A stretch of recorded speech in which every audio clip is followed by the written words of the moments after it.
ডানকুনিতে রাজনৈতিক উত্তেজনা চরমে। বিজেপি কর্মীদের ওপর হামলার অভিযোগে সরব হলেন বিজেপি নেতা দিলীপ ঘোষ। তৃণমূল পার্টি অফিসের সামনে দাঁড়িয়ে তিনি কার্যত হুঁশিয়ারির সুরে বলেন যে গুজরাট থেকে উত্তরপ্রদেশ, বিহার, ওড়িশা হয়ে এখন বাংলায় এসেছেন, ঝাড়ু মারতে মারতে বাংলাদেশ পর্যন্ত পাঠিয়ে দেব। তার এই মন্তব্য ঘিরে শুরু হয়েছে তীব্র বিতর্ক। দিলীপ ঘোষ আরও অভিযোগ করেন যে তৃণমূল বারবার জয় বাংলা ও খেলা হবে স্লোগান তুলে বিভাজনের রাজনীতি করছে। তার কটাক্ষ, ওপার বাংলা থেকে ধার করা স্লোগান আর গান গেয়ে সোনার বাংলা হবে না। পাশাপাশি তিনি দাবি করেন যে বিজেপি কর্মীদের ওপর হামলার জবাব রাজনৈতিকভাবেই দেওয়া হবে এবং প্রয়োজন হলে আবারও ডানকুনিতে আসবেন।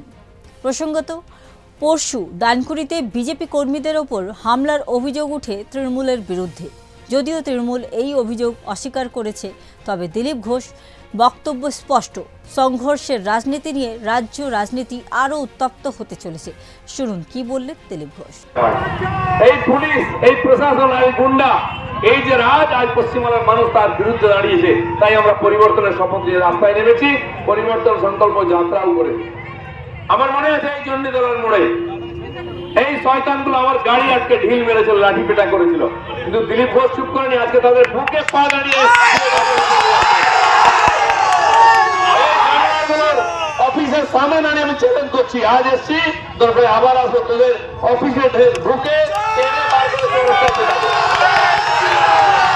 আমরা বলি না, দরকার হলে করি, কিন্তু করার প্রয়োজন নাই।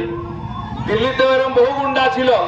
দিদির একজন খুব প্রিয় ভাই ছিল, তিনিও এই ধরনের রাজনীতি করতেন। মানুষ ছুরি মেরে উড়িয়ে দিল, দিল্লি তারকে খুঁজে পাওয়া যাচ্ছে না, আপ কোথায়। সিপিএম কংগ্রেস এই রাজনীতি করে এসছে, পশ্চিমবঙ্গের মানুষকে 50 বছর ধরে কষ্ট দিয়েছে, তারা আজকে খুঁজে পাওয়া যায় না। তাই যারা আজকে মানুষের টাকা মেরে মানুষকে চোখ দেখাচ্ছে, তারা যেন মনে রাখে দিন চলে এসছে, পরিবর্তন হবে। তাই এসআইআর এর ভয়ে এসআইআর করতে দিচ্ছে না, সেন্ট্রাল ফোর্সের ভয়ে সেন্ট্রাল ফোর্সকে গালাগালি দিচ্ছে, আর্মিকে গালাগালি দিচ্ছে, সুপ্রিম কোর্ট, নির্বাচন কমিশন, সেন্ট্রাল গভর্নমেন্টকে গালাগালি দিচ্ছে। এটা ওদের শেষের পরিণতি চলে এসছে, সেটা বলার জন্য এসেছি। নির্বাচন আসছে, চোখে চোখ দিয়ে লড়বো, কর্মীরা কাঁধে কাঁধ দিয়ে লড়বে। এই অত্যাচারী সরকার, এই ধর্ষণকারী ভ্রষ্টাচারী সরকার, একে উপরে আমরা ফেলবো, এই সংকল্প নিয়েছি।